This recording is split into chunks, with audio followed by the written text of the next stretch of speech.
ANSI అంటారు కదా, అదే ఇది క్యాంపస్. యాన్సీ యూనివర్సిటీ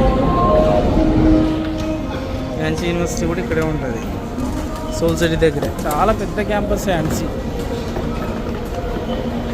చాలా పెద్దగా ఉంటుంది యాన్సీ క్యాంపస్. చూస్తున్నాం కదా, ఇదంతా అదే యాన్సీ వాళ్ళదే. ఇవన్నీ ప్లాట్ఫామ్స్ ఇవన్నీ. సో బయట ట్యాక్సీ లీక్స్ చాలా ఎక్కువ ఉంటాయి. అడ్వర్టైజ్మెంట్లు మాత్రం అల్లాడిపోయినాయి. ఇప్పుడు లైన్ నెంబర్ 4కి వెళ్ళిపోతున్నాం. ఇక్కడ నుంచి సోల్స్ స్టేషన్ నుంచి డైరెక్ట్గా, దాని పేరు ఏం పేరు అది, ఇక్కడికి ఎక్స్ప్రెస్ రైల్వే కూడా ఉంటుంది. ఎక్స్ప్రెస్ రైల్ అనమాట. ఇక్కడ నుంచి సోల్ సిటీకి డైరెక్ట్గా ఎక్స్ప్రెస్ లైన్ పోవడానికి కూడా ఉంటుంది. సో అది మన ఇష్టం.